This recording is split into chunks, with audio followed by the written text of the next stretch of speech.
So here we are for our punchier format, our Monday mindset moment.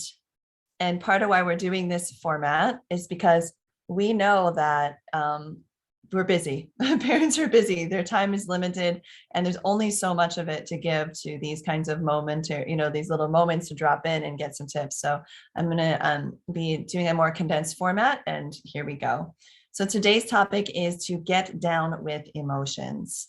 And why do we do this? Well, first of all, let me ask you just a couple of questions. Okay, I want to know, has it been how it's been for you when your child brings up a really intense, big emotion, right? Do you sometimes find that you can't stand it when your child is whining or crying or moping or maybe focusing on something that they lost and they can't get over it? Or maybe you have a really hard time when your child stomps around and yells and says things are unfair or you're the worst. Maybe you feel very uncomfortable when your child panics and won't try something that looks scary to them or is too shy to talk to strangers. You might even find it challenging when your child is like overly exuberant, right? Silly, spontaneous, or making up songs and being really loud and gets really wound up and zany or seems too excited about things.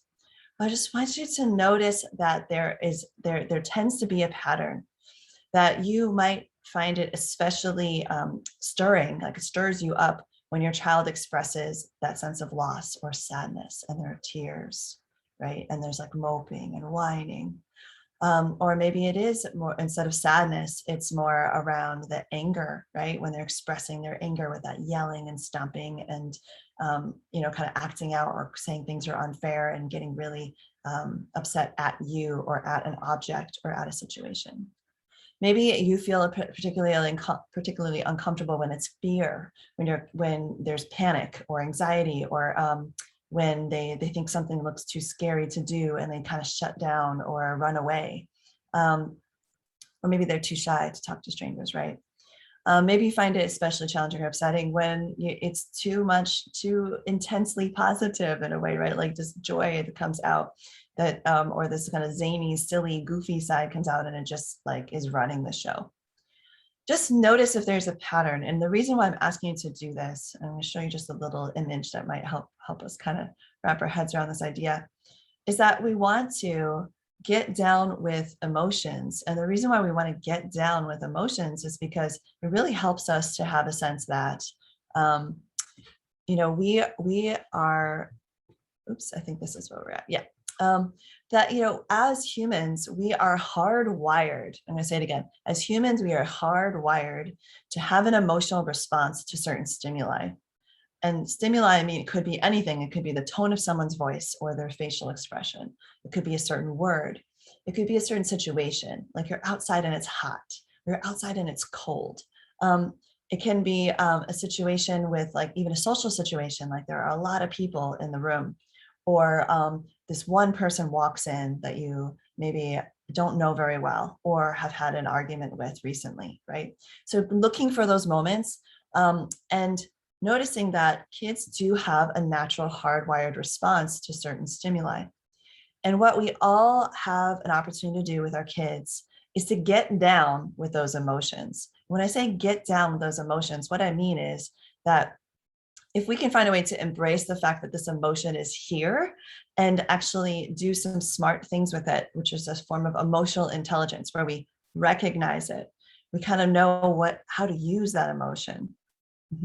We also know how to regulate that emotion. And we even know how to think about that emotion. Then we're able to have that EQ, right? To actually navigate that experience and make some meaning out of it and even be more powerful on the planet, more powerful in our lives. And so get down with those emotions. When I make that invitation, it means the first thing is to notice which of the ones tend to kind of bring up the most emotion in yourself. Is it when your child is sad? Is it when your child is mad? Is it when they're glad? Or is it when they're scared? And pay attention to which of those four main primary emotions seems to bring up the most response in you. Because when you have that awareness and you notice it, you have an opportunity to look at that emotion and say, what do I have on this emotion that makes it wrong, or at least uncomfortable when it shows up?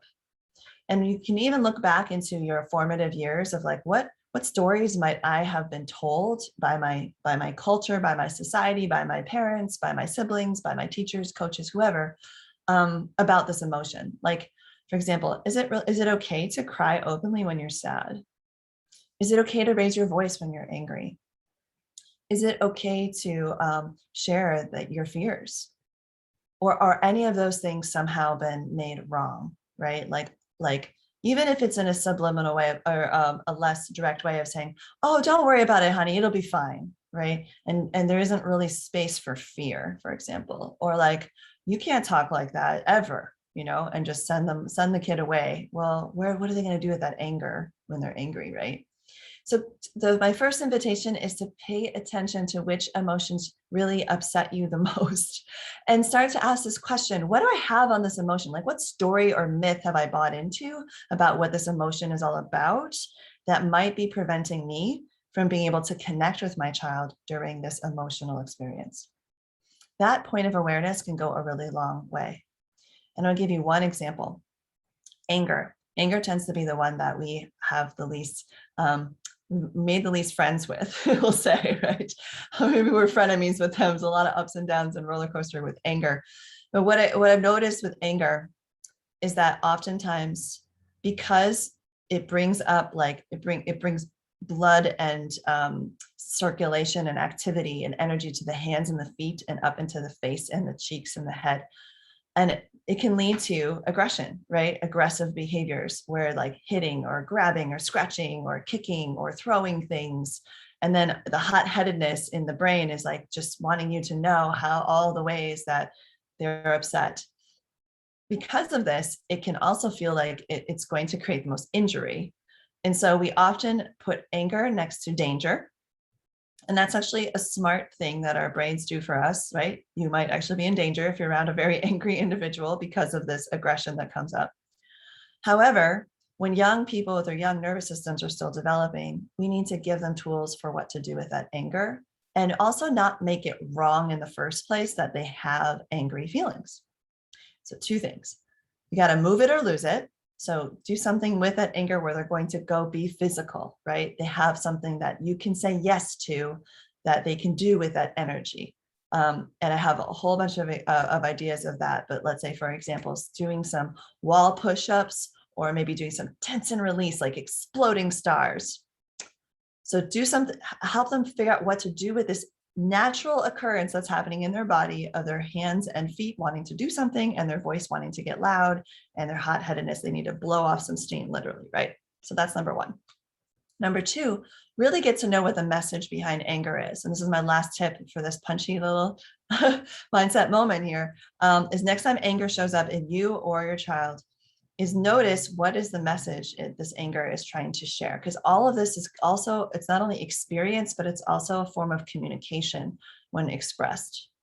So the message behind anger is often, I know what I want, but you won't give it to me, or the situation won't give it to me. And now I'm angry. And that really upsets me, right? So I know I want more screen time and you won't give it to me. So that makes you the worst mom ever. Do you see how this is happening? And so what you can do is you can talk to the message that's coming through and saying like, wow, seems like you're really angry because you want more screen time and I'm not giving it to you right now. Is that right? And they can be like, yeah, okay. Notice though that I said that in a way that they could just say that and it wouldn't necessarily cause any harm. So I'm modeling for them what is the message behind this anger experience that they're having, helping them to recognize, maybe even use this anger in the future to construct events, be able to think about their anger, and then regulate it as well. Yeah, because sometimes they don't get to actually have the thing that they're mad they don't have. They just need to cope with not having it, which can also bring in some sadness. So that's your hot tip for this week.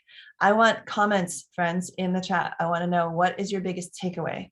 When you write your biggest takeaway, either in the chat or in the comments on Facebook, or in the comments of the YouTube video, it helps you, but it also helps someone else. So help another parent out right now by just writing one thing you got out of this mindset moment.